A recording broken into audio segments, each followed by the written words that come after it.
J'ai découvert la liaison de mon mari avec ma sœur sur le téléphone caché de mon fils. Maman n'est qu'une machine à fric, lui avait écrit mon mari par texto. Mes enfants ont effacé les enregistrements de sécurité pour les protéger. Alors, j'ai vidé les comptes, vendu notre maison et disparu en laissant des preuves pour que toute la ville les voie. Bonjour à tous. Mon nom est Carole, et je vous raconte cela depuis une petite maison tranquille avec un petit jardin, à 2000 miles de ce que j'appelais autrefois mon foyer. Dans 3 heures, mon mari, Robert, se réveillera. Il trouvera les papiers du divorce sur la table de la cuisine, là où il laisse habituellement sa tasse de café. À côté de ces papiers, il y aura suffisamment de preuves non seulement pour mettre fin à notre mariage, mais aussi pour briser la réputation immaculée que lui et ma sœur ont si soigneusement construite dans notre communauté. Ma sœur, Brenda, eh bien, elle se réveillera pour découvrir que son poste lucratif de gestionnaire de compte dans mon entreprise n'existe plus. Mes enfants, Gareth et Sylvia, se réveilleront face à la dure réalité que leurs fonds pour l'université ont disparu et que la vie facile qu'ils ont toujours connue est terminée. Et moi? Je recommencerai, libre de chacun d'entre eux.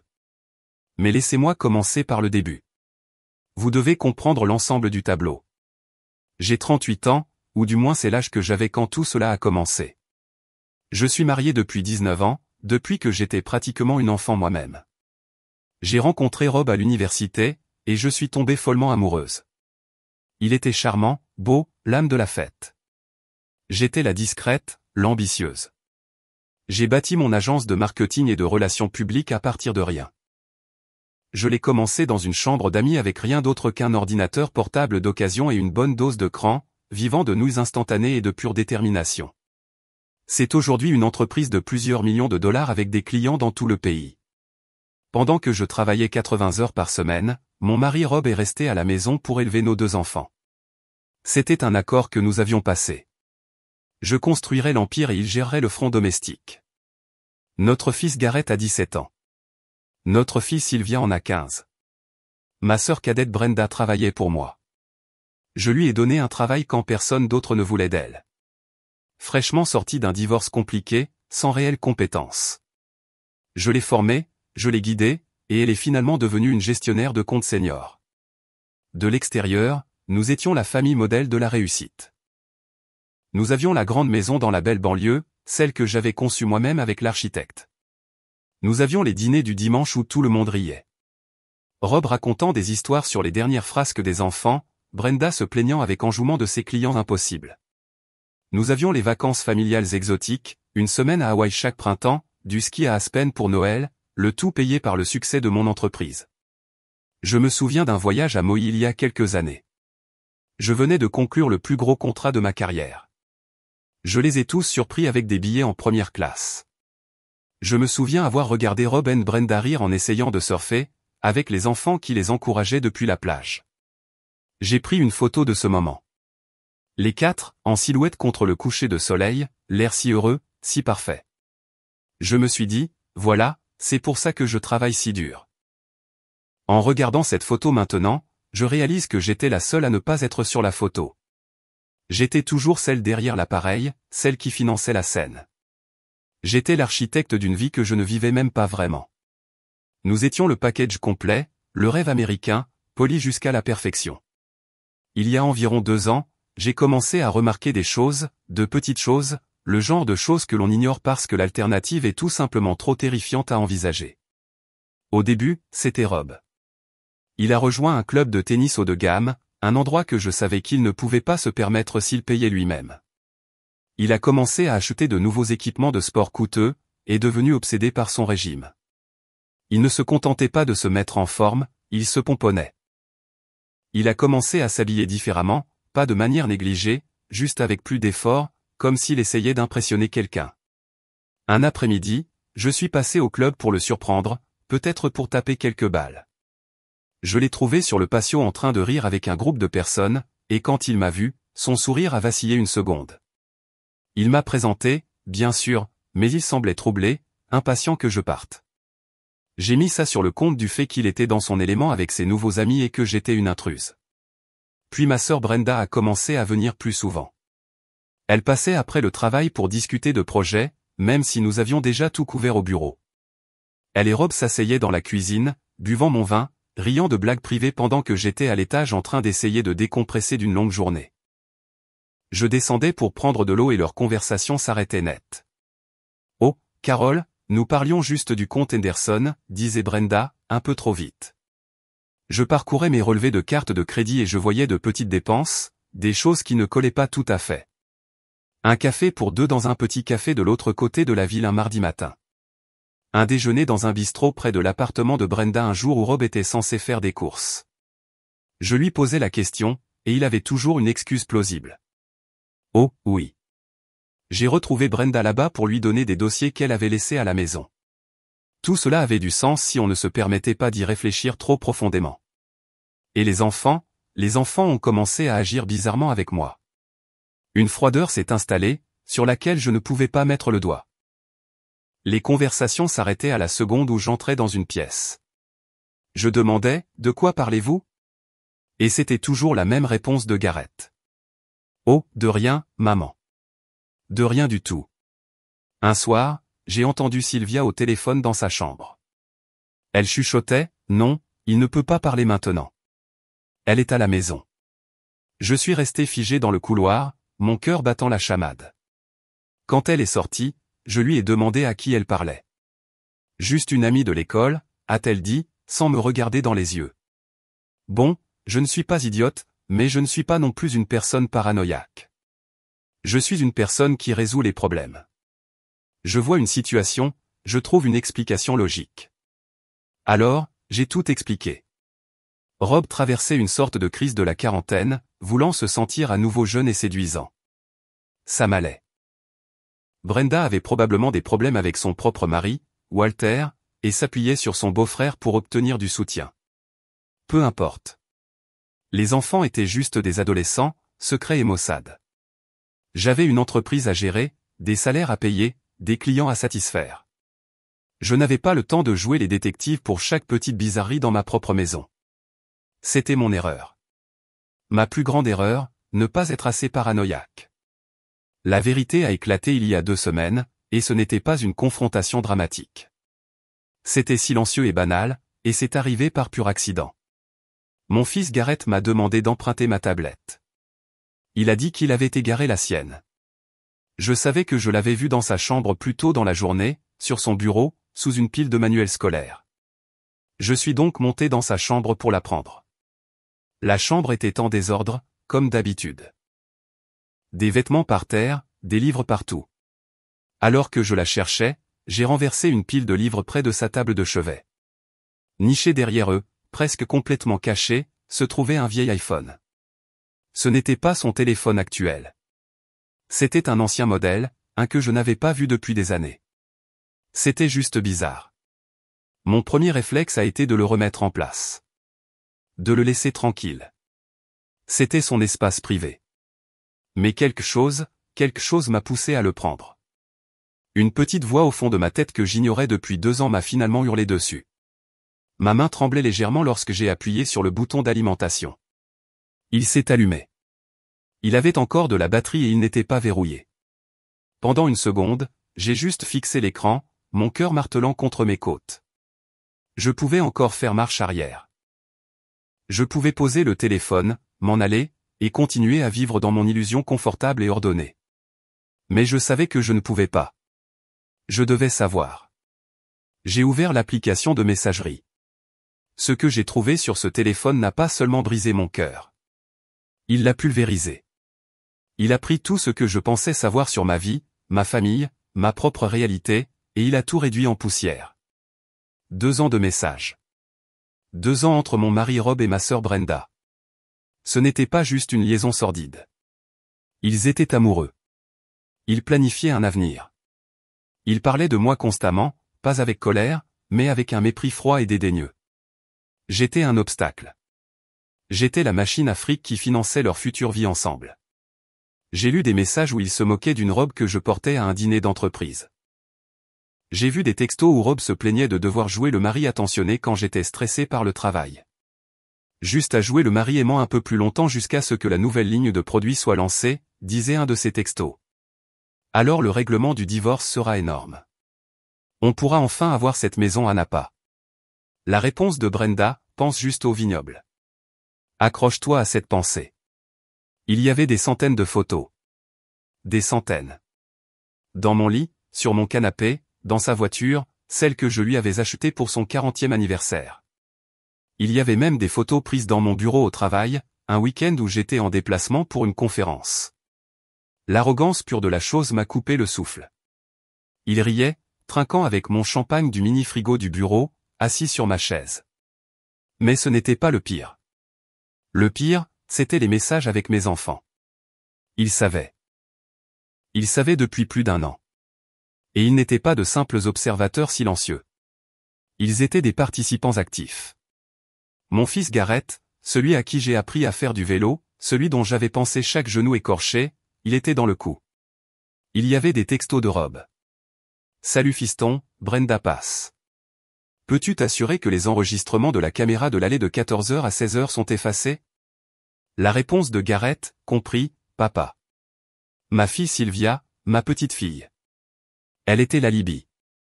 J'ai trouvé des messages de Brenda à elle. Salut ma chérie, si ta mère demande, j'étais à ton entraînement de foot jusqu'à 18h. D'accord? Et Sylvia mentait pour eux. J'ai repensé à toutes les fois où je suis rentré à la maison et où j'ai demandé où était Rob, et elle me regardait droit dans les yeux et disait, « Oh, papa était à mon entraînement jusqu'à 18h. » Pendant ce temps, une photo horodatée sur ce téléphone montrait mon mari et ma sœur ensemble dans un hôtel à 16h30. Ils avaient tout un système, des mots de code, des signaux d'avertissement pour quand je rentrais plus tôt. Mes propres enfants étaient les guetteurs de la liaison de leur père avec leur tante. Je suis restée assise là, sur le sol de la chambre de mon fils, pendant ce qui m'a semblé une éternité, mais c'était probablement 1 heure. J'ai juste fait défiler et défiler. Mon esprit s'est vidé. J'avais l'impression de flotter hors de mon propre corps, regardant cette femme découvrir les décombres de sa vie. J'ai utilisé mon propre téléphone pour prendre des photos de tout. Chaque message, chaque photo. Mes mains ne tremblaient même plus. Je ne pleurais pas. Je ne ressentais rien. C'était comme si je regardais un film sur la vie tragique et pathétique de quelqu'un d'autre. Le choc était si profond. C'était comme une anesthésie générale. Quand j'ai finalement réussi à me lever, j'avais l'impression que mes jambes ne m'appartenaient pas. J'ai replacé le vieil iPhone exactement là où je l'avais trouvé, derrière les livres. Je suis descendu. La scène dans ma cuisine était si grotesquement normale que cela ressemblait à quelque chose sorti d'un film d'horreur.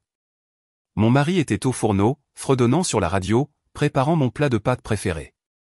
Ma sœur était assise à l'îlot de la cuisine, sirotant un verre de mon chardonnay, parcourant son téléphone. Mes enfants étaient à table, faisant semblant de faire leurs devoirs. Une soirée familiale parfaite. Salut chérie, a dit Rob, en me souriant. Ce sourire facile et séduisant que j'aimais tant. Le dîner est presque prêt. J'ai souri en retour. J'avais l'impression que mon visage se fissurait. Je me suis approché, je l'ai embrassé sur la joue. Sa peau était chaude. Je n'ai rien ressenti. J'ai pris un verre de vin et je me suis assise juste à côté de ma sœur. Comment s'est passée la journée au travail, sœurette, a-t-elle demandé, sa voix pleine d'une fausse sollicitude. Bien, ai-je dit, ma voix égale. Très bien. J'ai conclu l'affaire Henderson. Oh, Carole, c'est incroyable, a-t-elle glapi, en me serrant le bras. Son contact était comme une araignée rampant sur ma peau. Nous avons dîné ensemble. Rob a servi les pâtes. Je les ai tous regardés manger la nourriture que j'avais payée dans la maison que j'avais payée. Vivant une vie que j'avais payée pendant qu'il complotait pour me détruire. Nous avons parlé de choses normales. Des projets pour le week-end à venir. La remise des diplômes de Gareth n'était que dans quelques mois. Sylvia avait un rôle dans la pièce de l'école. Sylvia m'a montré un dessin de son cours d'art. C'était une image de notre famille, nous tous souriants. Je lui ai dit que c'était magnifique, et ma voix ne s'est même pas brisée. Je regardais ma fille, mon bébé, et je ne la reconnaissais pas. C'était une étrangère, une complice. Juste un dîner de famille normal. Sauf que maintenant, je savais. Je savais que chaque sourire était faux. Chaque rire était un mensonge. Chaque « je t'aime maman » était de la pure connerie. Plus tard ce soir-là, dans notre chambre, Rob a initié les rapports sexuels. C'était la première fois depuis des mois qu'il montrait un réel intérêt. Et je l'ai laissé faire. J'ai été jusqu'au bout. J'étais insensible, détaché. Une actrice jouant un rôle. Pendant tout ce temps, je ne pensais qu'à eux, à lui et ma sœur dans ce lit. Notre lit. Je me demandais combien de fois ils avaient été ici pendant que j'étais en voyage d'affaires pour conclure un contrat afin de payer pour leur vie. Quand nous avons eu fini, il s'est retourné et s'est blotti contre moi. Il a murmuré, « Je t'aime ». J'ai fixé le plafond sombre. « Je t'aime aussi », ai-je menti. Il s'est endormi quelques minutes plus tard, sa tête sur ma poitrine, respirant profondément. Il avait l'air si paisible, si innocent. Et je suis resté là, complètement éveillé, à fixer le plafond jusqu'au lever du soleil. L'engourdissement se dissipait. Et autre chose prenait sa place. Quelque chose de froid, de dur et de tranchant. Je n'étais plus une victime. J'étais une planificatrice. Et j'étais sur le point de planifier la démolition de leur petit monde parfait.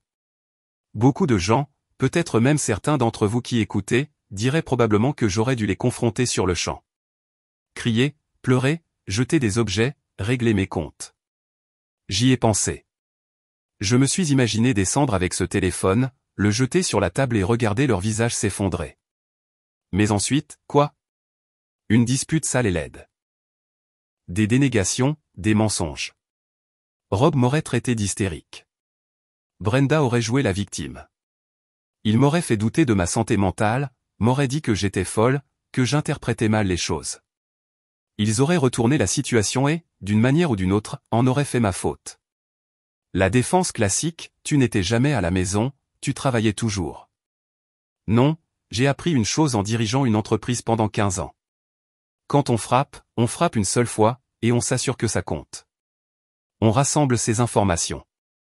On élabore une stratégie et on l'exécute sans faille. On ne va pas à une négociation en hurlant. On y va avec tous les leviers en main. Et j'avais tous les leviers. Les 2 semaines qui ont suivi cette nuit-là ont été une masterclass pour vivre une double vie. En surface, j'étais la même Carole. Stressée par le travail, mais une épouse et une mère aimante. En dessous, j'étais une architecte de la ruine, travaillant avec une concentration que je n'avais pas ressentie depuis les débuts de mon entreprise. Mon premier geste a été de trouver un avocat. Je n'ai pas trouvé n'importe quel avocat. J'ai passé 2 jours complets à rechercher, vérifier et interviewer 3 des avocats en divorce les plus impitoyables de l'État.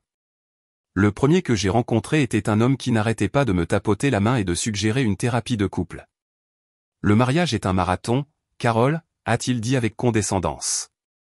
Je suis parti au bout de 10 minutes. La seconde était une femme qui semblait plus intéressée par ses heures facturables que par mon cas. Puis j'ai rencontré Catherine. C'était une femme dans la soixantaine avec des yeux qui pouvaient couper du verre et une réputation d'éviscérer les conjoints infidèles au tribunal. Je suis entré dans son bureau, j'ai raconté l'histoire et je lui ai montré les photos sur mon téléphone. Elle n'a pas offert de sympathie. Elle a juste souri, d'un sourire mince et acéré, et a dit « Oh, c'est bon.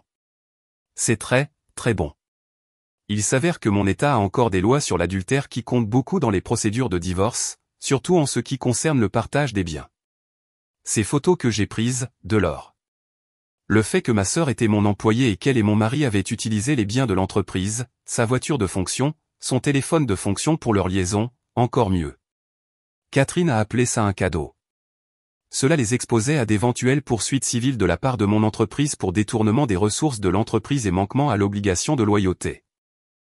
Avec Catherine pour me guider, j'ai commencé à démanteler méticuleusement la vie financière que nous avions construite ensemble, tranquillement, méthodiquement. Au milieu de la nuit, après que Rob se soit endormi, mon bureau à domicile est devenu ma salle de guerre.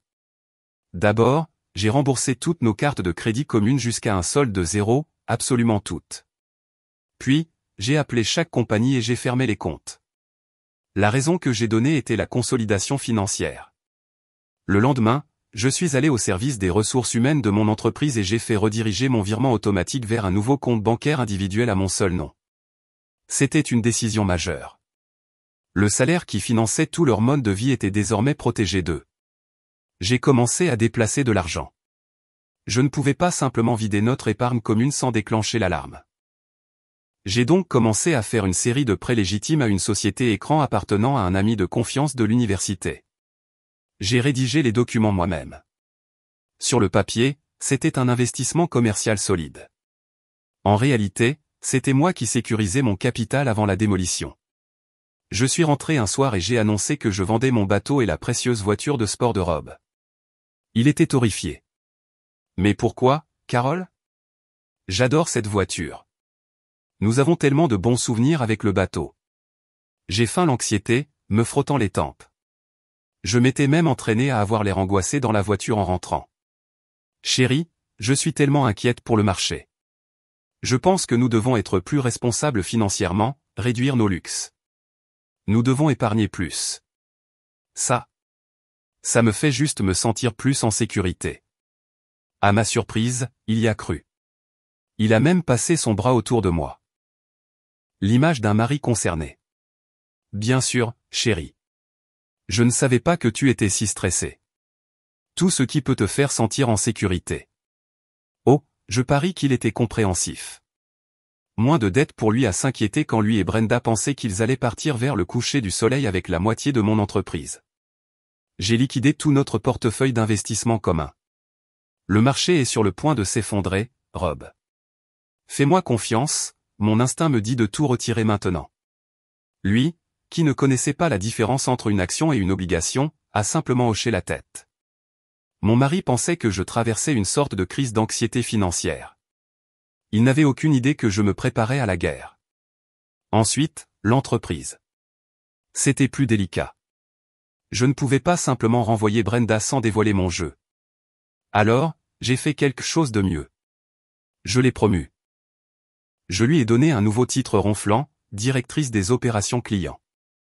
Cela s'accompagnait d'une petite augmentation de salaire, mais de beaucoup plus de responsabilités.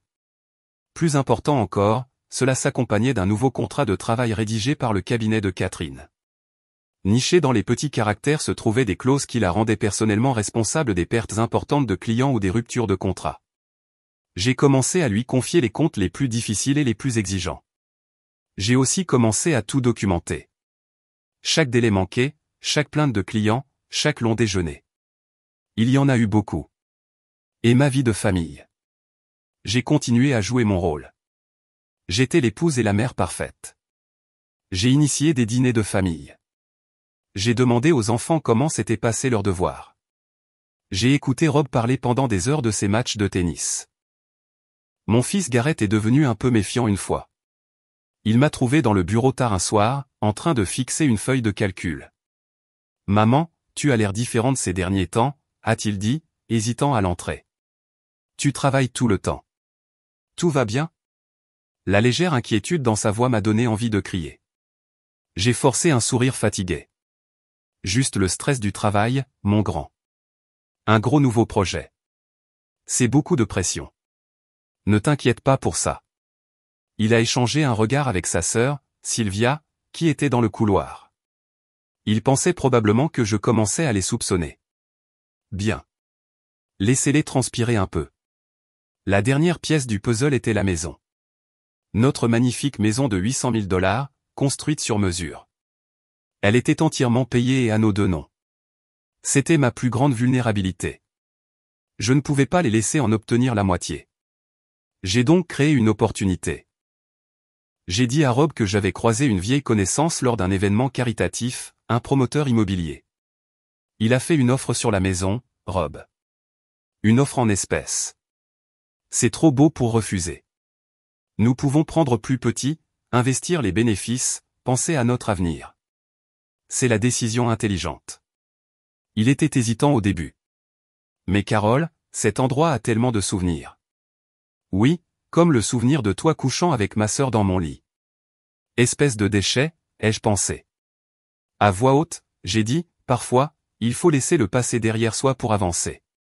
Un nouveau chapitre pour nous. Il a fallu une semaine pour le convaincre, pour lui montrer des feuilles de calcul avec des chiffres gonflés sur ce que nous pourrions gagner, mais il a finalement accepté. Un agent immobilier est venu. J'ai regardé Rob la charmer, lui faisant visiter la maison que j'avais conçue, soulignant les caractéristiques que j'avais choisies. J'ai dû aller dans la salle de bain et m'asperger le visage d'eau froide pour ne pas hurler. Nous avons signé les papiers initiaux. La clôture était dans 30 jours. Il pensait que nous allions chercher une nouvelle maison la semaine suivante. Il a même ramené des brochures pour des résidences sécurisées dans la ville voisine. Nous n'allions pas y aller. Brenda est passée le lendemain de la signature. Elle a fait le tour du salon, touchant les meubles. « Tu es sûr de vouloir vendre, Serette ? Cet endroit est si spécial. » « Oui, ai-je dit, la regardant droit dans les yeux. Parfois, on a juste besoin d'un nouveau départ. » Elle a eu le culot de me tapoter l'épaule. « C'est vraiment courageux, Carole. 3 semaines de plus. 3 semaines de plus de cette mascarade. Puis j'allais tout réduire en cendres. Et pour tous ceux qui s'inquiètent pour les enfants, ils ont fait leur choix. Ils ont choisi de me mentir chaque jour pendant plus d'1 an. Ce n'étaient pas des bambins. Ils étaient assez grands pour savoir ce qui était bien et ce qui était mal. Ils ont choisi leur camp. Maintenant, ils allaient devoir vivre avec. Les 6 dernières semaines ont été un tourbillon de planification méticuleuse et de compartimentation. Je menais une double vie et j'étais devenu sacrément doué pour ça. Le jour, j'étais l'épouse et la PDG stressée mais aimante. La nuit, après que tout le monde se soit endormi, j'étais sur mon ordinateur portable, mettant méthodiquement en place ma nouvelle existence. J'avais l'impression de planifier la campagne marketing la plus complexe de ma vie. Mais le produit était ma propre liberté. La mise en place était primordiale. J'ai trouvé un appartement génial dans une ville à 2000 miles de là, un endroit avec d'immenses fenêtres et une vue sur l'eau. J'ai engagé un architecte d'intérieur à distance et je l'ai fait meubler entièrement avant même d'y avoir mis les pieds. J'ai passé des heures en ligne à tout choisir, du canapé au couvert. C'était la première fois depuis des années que je prenais des décisions pour une maison qui était entièrement les miennes, sans avoir à consulter personne. C'était une petite chose, mais c'était incroyablement libérateur. J'ai utilisé mes contacts professionnels pour décrocher un grand projet commercial dans ma nouvelle ville, une mission de conseil qui me tiendrait occupé et rentable pendant des mois. J'ai ouvert de nouveaux comptes bancaires, obtenu un nouveau forfait téléphonique avec un nouveau numéro, de nouvelles cartes de crédit, toute une nouvelle identité financière, pour ainsi dire. Je me suis même inscrite à une salle de sport là-bas en ligne. Je construisais un radeau de sauvetage pendant qu'il faisait encore la fête sur le Titanic. La clôture de la maison était prévue pour la semaine suivant mon départ. Rob pensait que nous emménagions temporairement dans une location de luxe pendant que nous cherchions la maison de nos rêves. Il était si excité. Il passait ses soirées à regarder des sites immobiliers, me montrant des manoirs que nous pourrions nous permettre avec les bénéfices de la vente. Je hochais la tête et souriais, faisant des commentaires vagues tout en comptant les jours à l'intérieur. Faire les cartons était une opération stratégique. Toutes mes affaires vraiment importantes, mes documents personnels, la montre de mon grand-père, les albums de photos de famille, les vieux disques de mon père, ont été emballés et expédiés dans des boîtes étiquetées, fournitures de bureau et dossiers clients. Je l'ai fait petit à petit, sur plusieurs semaines. Mon audace pure était ma couverture. Je faisais un carton dans mon bureau à domicile juste devant lui et il ne voyait qu'une femme occupée à préparer un déménagement. Je prends juste un peu d'avance, chérie, disais-je. Tu sais comme j'aime être organisé. Il n'a pas remarqué que les albums photos sur les étagères avaient été remplacés par des albums vides d'apparence identiques que j'avais achetés dans un magasin de loisirs créatifs. Il n'a pas remarqué que la montre coûteuse que je portais tous les jours était une réplique convaincante que j'avais achetée en ligne. La vraie était déjà dans un coffre-fort dans ma nouvelle ville. La nuit où j'ai emballé la vraie montre a été difficile. C'était celle de mon père.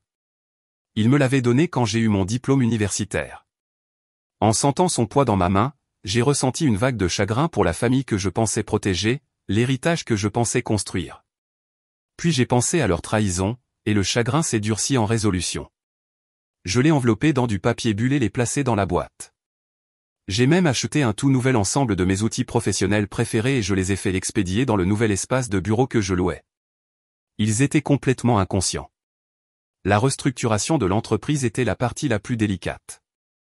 Je ne pouvais pas simplement dissoudre mon entreprise sans déclencher 1000 alarmes. Donc, comme je l'ai mentionné, j'ai fait quelque chose de mieux.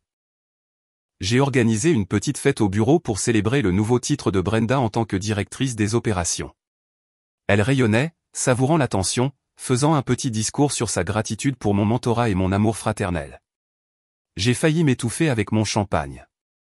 Ce qu'elle ne savait pas, c'est que le contrat qu'elle avait signé, celui rédigé par le cabinet de Catherine, la rendait personnellement responsable de toute erreur majeure. J'ai aussi commencé une enquête discrète sur ses notes de frais et j'ai découvert qu'elle utilisait la carte de crédit de l'entreprise pour des luxes personnels, des journées au spa, des dîners coûteux avec mon mari, même un voyage d'un week-end. Et sa consommation d'alcool, qui avait commencé par un verre de vin au déjeuner, avait augmenté. J'avais plusieurs rapports d'autres employés la sentant sentir l'alcool au travail. Tout était documenté. Puis j'ai approché Regina, ma directrice de bureau. Regina était avec moi depuis 15 ans, depuis le tout début. C'était une mère célibataire qui avait commencé comme mon assistante à temps partiel. Elle était loyale, brillante et travailleuse. Je l'ai appelée dans mon bureau un soir et j'ai fermé la porte. Je lui ai dit que je faisais de grands changements dans ma vie et que je voulais vendre l'entreprise. J'ai vu la panique dans ses yeux. Puis je lui ai présenté mon offre, une vente légitime de 60% des parts de l'entreprise à elle, financée par l'entreprise elle-même. Cela ferait d'elle l'actionnaire majoritaire et la PDG. La vente serait finalisée la semaine après mon départ. Je conserverais 40% en tant que partenaire silencieuse, me garantissant un flux de revenus régulier sans aucune implication. Elle a pleuré quand je le lui ai dit. Elle a d'abord cru que je plaisantais. Regina, ai-je dit, cette entreprise est mon bébé. Je ne la confie pas à n'importe qui. Je la confie à la seule autre personne qui l'aime autant que moi. Elle le méritait. Et les enfants. C'est la partie où les gens vont probablement me détester, mais honnêtement, je m'en fiche éperdument. Ils ont eu exactement ce qu'ils méritaient, une dose de réalité. Le fonds universitaire de mon fils Garrett, qui était substantiel, se trouvait sur un compte en fiducie à mon seul nom. Je l'ai liquidé, chaque centime. Il allait le découvrir à la dure lorsqu'il essaierait d'y accéder pour son premier paiement de frais de scolarité. Le 16e anniversaire de ma fille Sylvia approchait, et j'avais prévu de lui acheter une voiture neuve. Ça n'allait pas arriver. Les cartes de crédit que je payais, celles qu'ils utilisaient pour tout, de la restauration rapide aux nouveaux vêtements, devaient être coupées le jour de mon départ. Ils voulaient jouer à des jeux d'adultes avec des trahisons d'adultes. Bienvenue aux récompenses pour adultes. L'univers m'a offert un dernier moment de clarification la semaine dernière. Je regardais un film avec Sylvia, juste nous deux. C'était une rare soirée tranquille. Son téléphone a vibré sur le canapé à côté d'elle. Elle y a jeté un coup d'œil et j'ai vu son visage devenir complètement blanc. « Tout va bien ?» ai-je demandé, en gardant une voix décontractée. « Oui, juste des histoires d'amis », a-t-elle bafouillé. Mais j'avais vu l'aperçu du message. C'était de Rob. Il disait « Brenda vient de partir. La voie est libre. » Sylvia m'a regardé, les yeux écarquillés, essayant de deviner si j'avais vu. J'ai juste souri, pris une poignée de pop-corn et dit « Ces années d'adolescence, hein ? Tellement de drames. » Elle a eu un petit rire nerveux et a rapidement tapé quelque chose en retour. J'ai vu l'écran de son téléphone avant qu'elle ne le détourne. Sa réponse était pour ma sœur, Brenda. Elle disait « Voie libre. » Maman n'a aucune idée. Aucune idée. C'est ce que ma petite princesse pensait de moi. Ce seul mot a solidifié chaque décision froide et dure que j'avais prise. Il y avait une autre personne à prendre en considération dans tout ce gâchis. Le mari de Brenda, Walter. C'est un homme adorable, une personne vraiment bonne. Un professeur d'histoire au lycée qui aime son travail et adore ma sœur. Il n'avait aucune idée qu'il était marié à une ordure infidèle, tout comme moi. J'ai donc préparé un dossier pour lui aussi. Tout, chaque photo, chaque message, chaque horodatage, un dossier complet et indéniable de la trahison. Il méritait de savoir avec quel genre de femme il était marié. J'ai fait en sorte qu'un coursier livre ce dossier à son école le lendemain de mon départ. Donc, voici le plan pour demain. Je pars pour un voyage d'affaires le matin. Un vol tôt. J'embrasserai mon mari au revoir. Je serrerai mes enfants dans mes bras. Je serrerai la main de ma sœur quand elle passera pour notre réunion hebdomadaire avant que je ne me dirige vers l'aéroport. Ce seront des adieux normaux pour ceux qu'ils pensent être un voyage normal. J'ai même préparé un petit sac de cabine leur avec quelques vêtements de rechange, que je laisserai dans ma voiture à l'aéroport. Sauf que j'ai déjà expédié mes vrais bagages. Je voyage avec juste un sac à dos. Ma nouvelle vie commence avec moins de bagages, littéralement. Le dossier sera sur la table de la cuisine quand Rob se réveillera.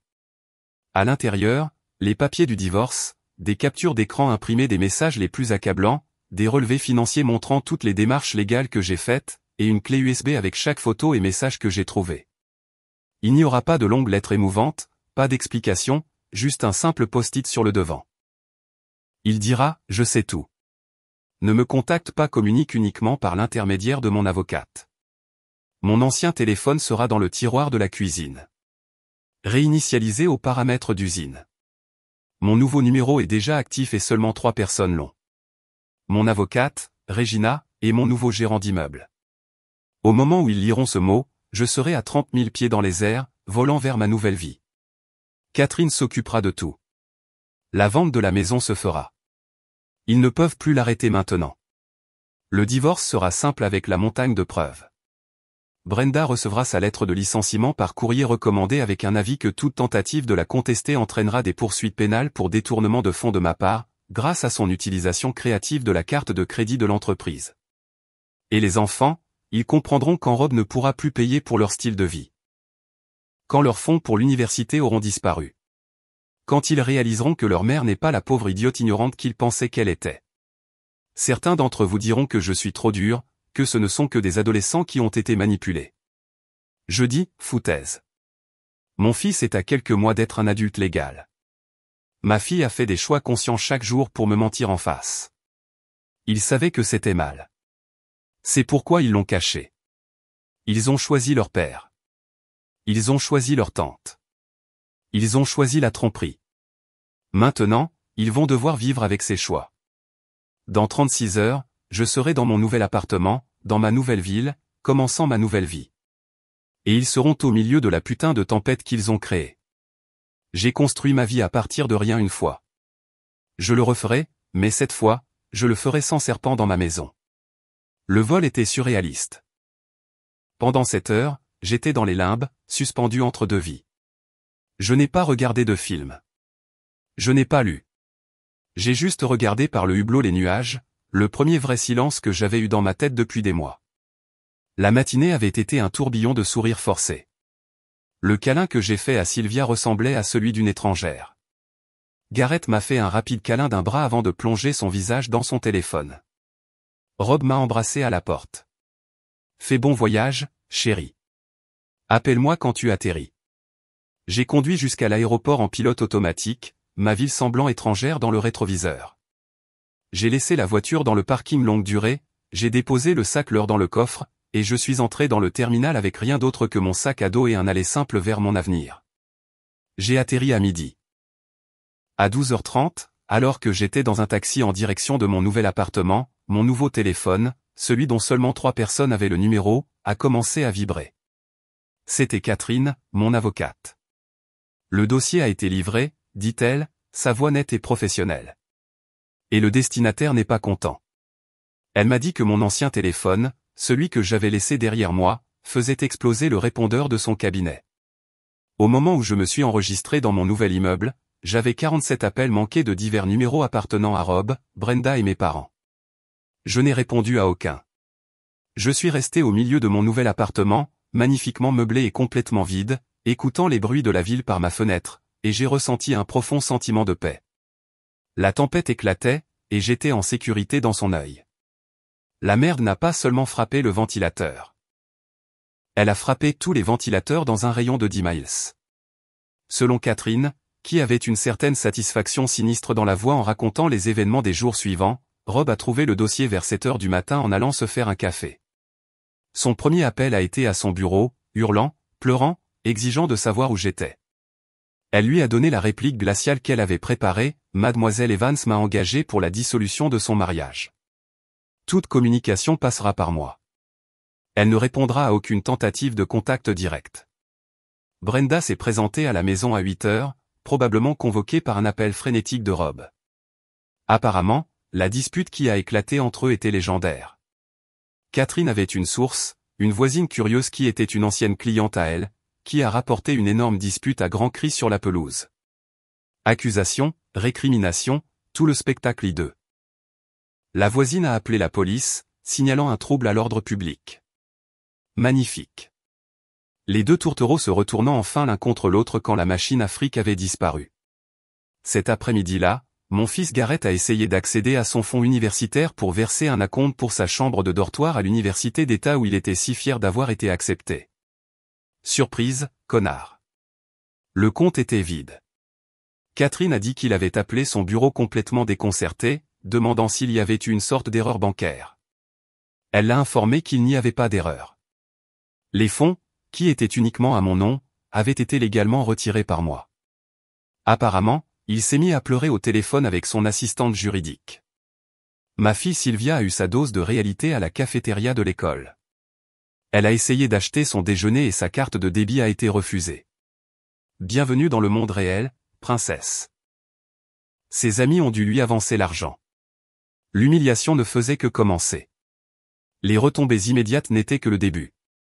Le dossier que j'ai envoyé à Walter, le mari de Brenda, a été livré au lycée où il enseigne. Il l'a ouvert pendant sa pause déjeuner. Il ne s'est pas contenté de la quitter. Il a mené une politique de la terre brûlée.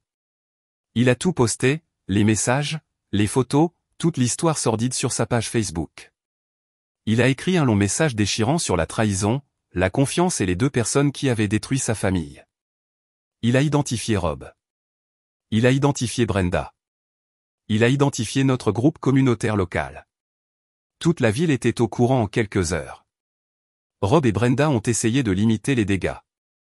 Ils ont posté des conneries vagues sur le fait de traverser une période difficile et de demander le respect de leur vie privée. Ça a été aussi bien reçu que vous pouvez l'imaginer quand tout votre cercle social a déjà vu des captures d'écran de vous dans le lit de votre belle-sœur. Les sections de commentaires étaient un bain de sang.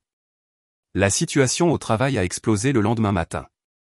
Brenda a eu l'audace de se présenter au travail comme si de rien n'était. Regina, ma fidèle directrice et maintenant nouvelle propriétaire majoritaire, l'attendait. Elle a fait escorter ma sœur par la sécurité hors du bâtiment où elle avait l'habitude d'entrer comme si elle en était la propriétaire. Brenda a crié au licenciement abusif. L'avocat de l'entreprise, déjà préparé par Catherine, a rapidement mis fin à cela avec le dossier documentant son détournement des biens de l'entreprise et sa consommation d'alcool au travail. Le meilleur dans tout ça, c'est qu'elle se vantait de sa grande promotion et de son nouveau salaire de cadre à qui voulait l'entendre. Elle avait même contracté un prêt pour une nouvelle voiture de luxe sur la base de ce salaire. Maintenant, elle était au chômage, sur le point de divorcer et noyée sous les dettes. On adore voir ça. Mec, si tu écoutes toujours, aide-moi en aimant cette vidéo et en commentant le chiffre ainsi dessous. Ainsi, je saurai que tu m'as donné un like et que tu es avec moi dans ce voyage. Ton soutien est un immense encouragement pour moi. S'il te plaît, commente avec le chiffre 1 et laisse-moi te raconter le reste de mon histoire. Les semaines qui ont suivi la détonation ont été un étrange mélange de manœuvres juridiques et de reconstruction personnelle. Pendant qu'il vivait l'humiliation publique et le chaos financier que j'avais orchestré, je remettais tranquillement ma vie en ordre à 2000 miles de là. J'ai passé la première semaine à simplement être. J'ai exploré mon nouveau quartier, trouvé un petit café où le barista connaissait ma commande dès le 3e jour, et fait de longues promenades au bord de l'eau. Je décompressais de 2 ans passés à retenir ma respiration. Le divorce a été, selon les mots de Catherine, le naufrage le plus propre et le plus rapide que j'ai jamais vu. L'avocat de Rob, un type m'as-tu vu dans un costume cher, a essayé de se battre. Bien sûr, ils ont essayé de prétendre que j'avais abandonné la famille, que Rob méritait la moitié de tout, plus une pension alimentaire significative pour ses années en tant que père au foyer. Catherine a littéralement ri au téléphone avec eux. Puis elle a envoyé le dossier de preuves complet. La liaison, le complot, l'implication des enfants, le détournement des fonds de l'entreprise par Brenda. C'était accablant. Catherine m'a dit qu'ils avaient eu une réunion de conciliation où l'avocat de Rob a regardé les preuves pendant 10 minutes, est devenu blême et a demandé une suspension de séance. Il est revenu et a conseillé à Rob de prendre tout ce qui était offert. Ils ont tenté un dernier coup désespéré. Ils ont prétendu un abus émotionnel, que ma carrière à haute pression l'avait poussé dans les bras de ma sœur. La juge, une femme pragmatique qui semblait avoir tout vu, a jeté un coup d'œil au dossier de preuves et a presque déclaré Rob coupable d'outrage à magistrat. Vous prétendez un abus émotionnel, monsieur Evans, aurait-elle dit, selon le récit jubilatoire de Catherine. Alors que vous documentiez votre liaison dans le bureau de votre femme, en utilisant son argent pour le faire. Sortez de mon tribunal avec ces sornettes. Le règlement final a été brutal pour lui. Il a obtenu exactement ce que la loi exigeait et pas un centime de plus de la vente de la maison. Une fois tout réglé, il est reparti avec environ 200 000 $. Cela peut sembler beaucoup, mais pour un homme sans compétences professionnelles, sans expérience de travail récente et avec une réputation désormais radioactive dans notre ville, cet argent ne durerait pas 2 ans, surtout avec le train de vie auquel il était habitué. Il n'y avait pas de problème de garde à régler puisque Gareth était sur le point d'avoir 18 ans et Sylvia était assez grande pour faire ses propres choix. Bien que le tribunal ait noté la complicité des enfants dans l'affaire. J'ai gardé l'entreprise. J'ai gardé mes investissements. J'ai gardé mes comptes de retraite. J'ai gardé ma vie. Le drame familial élargi était d'un tout autre niveau. Mes parents ont d'abord essayé de rester neutres. Il y a 2 versions à chaque histoire, Carole, m'a dit ma mère lors d'un appel téléphonique en larmes. Cette neutralité a disparu dès que Catherine, sur mes instructions, leur a envoyé une version condensée du dossier de preuve. Mon père m'a appelé après ça. Il n'appelait pas pour prendre de mes nouvelles. Il appelait pour s'excuser d'avoir élevé une fille comme Brenda. Une ordure, selon ses propres mots. Il m'a dit qu'il consultait son propre avocat au sujet de l'héritage familial pour s'assurer que Brenda ne verrait plus jamais un centime. C'était une décision froide et dure, mais je la comprenais. Une trahison de cette ampleur change tout. La famille de Rob, en revanche, a essayé de s'en prendre à moi sur les réseaux sociaux. Sa mère a posté une longue diatribe sur le monstre sans cœur que j'étais, abandonnant ma famille. J'ai demandé à Catherine d'envoyer une lettre de mise en demeure avec quelques pièces jointes photographiques de choix. J'ai reçu un email furieux et mal orthographié de ma désormais ex-belle-mère, que j'ai lu, dont j'ai ri, puis que j'ai transféré à Catherine avec la note, classez ça dans le courrier des fans. Ils se sont tus très vite quand ils ont vu leur fils et la sœur de leur belle-fille dans des poses tout sauf familiales. Et qu'en est-il de ma vie? Je m'épanouissais. La nouvelle entreprise de conseil dépassait toutes mes projections. J'avais déjà 3 grands projets alignés pour l'année suivante. J'ai rejoint cette salle de sport à laquelle je m'étais inscrite en ligne et j'ai commencé à travailler avec un entraîneur personnel. Je m'y mettais à fond. J'ai perdu 20 livres de graisse et gagné 10 livres de muscles. La colère était un puissant moteur. Des rendez-vous? Pas encore. Je n'étais pas prête, mais j'avais eu des offres. Il s'avère qu'une femme célibataire, prospère et en forme, à la fin de la trentaine, est très demandée. Qui l'eût cru? Je me suis acheté une nouvelle voiture, un cabriolet élégant que j'avais toujours voulu, mais que Rob avait jugé peu pratique. J'ai payé comptant. J'ai aussi commencé à voir un thérapeute, non pas parce que j'étais triste ou coupable. Je ne l'étais pas. Mais parce que je voulais m'assurer de comprendre comment j'avais laissé cela arriver. Je voulais m'assurer de ne plus jamais ignorer les signaux d'alarme.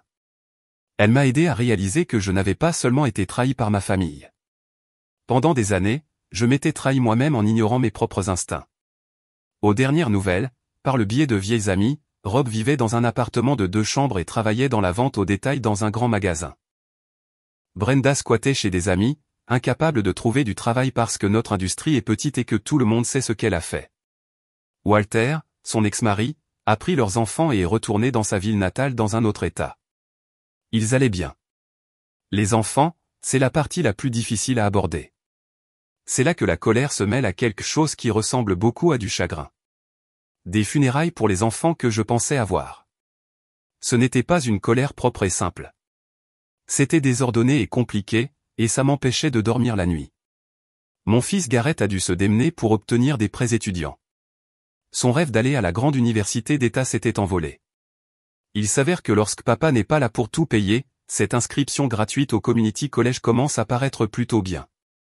Il a dû prendre 2 emplois à temps partiel pour couvrir ses dépenses. Un dans un café et un autre pour approvisionner les rayons d'une épicerie la nuit. Ma fille Sylvia a dû trouver un travail de baby-sitter pour les voisins. Imaginez ça. Une jeune de 15 ans qui apprend ce que le travail signifie vraiment.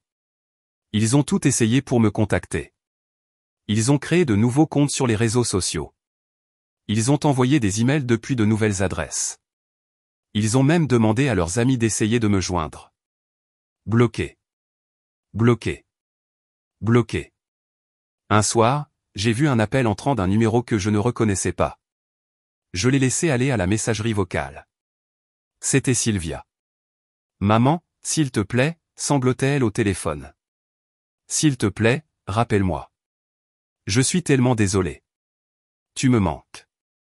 J'ai écouté le message 3 fois, ma main planant au-dessus du bouton de rappel. Puis je me suis souvenu de son texto. Voix libre. Maman n'a aucune idée. J'ai supprimé le message vocal et bloqué le numéro. Catherine m'a transmis une lettre que Gareth avait écrite. C'était une longue histoire larmoyante et décousue sur combien il était désolé, comment il n'était qu'un enfant pris au milieu, comment Rob l'avait manipulé, comment il n'avait jamais voulu me faire de mal. Pris au milieu. J'ai lu cette phrase et j'ai senti une bouffée de rage chaude me monter au cou.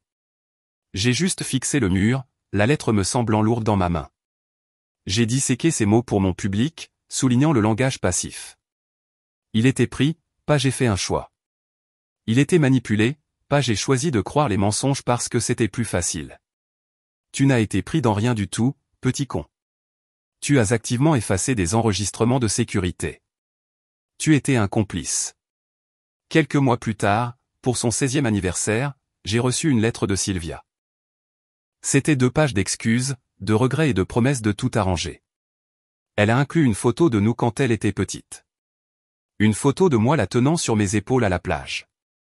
Belle tentative, mais la manipulation émotionnelle ne fonctionne pas quand on a déjà tourné la page. C'était une performance de remords, pas la vraie chose. Je comprends si tu ne me pardonnes jamais, avait écrit Gareth. Mais tu punis papa et Sylvia pour mes erreurs. Non, fiston. Je ne punis personne. Je ne subventionne simplement plus vos vies. Il y a une grande différence. Peut-être qu'un jour, quand ils seront adultes, quand ils auront eu le cœur brisé, quand ils auront leur propre famille, peut-être alors comprendront-ils la profondeur de leur trahison. Ou peut-être pas. Quoi qu'il en soit, je vivrai ma vie selon mes propres termes. J'ai dû les laisser partir. Je le devais pour ma propre santé mentale. C'était comme amputer un membre pour sauver le reste du corps. Ça faisait un mal de chien, mais c'était nécessaire pour survivre. La vie continue. C'est ce qu'on vous dit, non? Mais pendant longtemps, j'ai eu l'impression de faire les choses machinalement. Réveil, salle de sport, travail, manger, dormir, répéter. J'étais fonctionnel, même réussi, mais il y avait un vide en moi. J'avais construit des murs si hauts et si épais autour de mon cœur que je n'étais pas sûr que quoi que ce soit puisse jamais les traverser à nouveau. J'ai eu quelques rendez-vous avec des hommes gentils et normaux, mais je ne ressentais rien. J'étais poli mais distante. Je ne pouvais pas baisser ma garde. Puis quelque chose d'inattendu s'est produit. Walter, l'ex-mari de Brenda, m'a contacté. Ça a commencé par un email. Il voulait juste me remercier de lui avoir dit la vérité. Il a dit que c'était la chose la plus difficile qu'il ait jamais traversée, mais que savoir était mieux que de vivre dans un mensonge. Cet email s'est transformé en 2, puis en longue conversation par texto. Nous étions 2 survivants du même naufrage, comparant nos notes. Nous avons parlé de nos ex, de la trahison, mais nous avons aussi commencé à parler d'autres choses, de son amour pour l'histoire, de ma passion pour la création de marques, de nos enfants, du sentiment d'être perdu à la fin de la trentaine. Il m'a dit quelque chose lors d'un de ces appels tardifs qui m'a glacé le sang. Il a dit que dans le désordre de leur divorce, Brenda avait tout avoué. Elle et Rob planifiaient cela depuis des années. Ils n'attendaient pas seulement que mon entreprise se développe. Ils attendaient que mes parents décèdent. Mon père avait un problème cardiaque et ils savaient que j'étais la principale bénéficiaire de leur testament. Ils attendaient de mettre la main sur mon héritage aussi. Et les enfants étaient au courant de cette partie du plan également. Ce petit détail a effacé toute trace de doute persistante que j'avais sur mes décisions.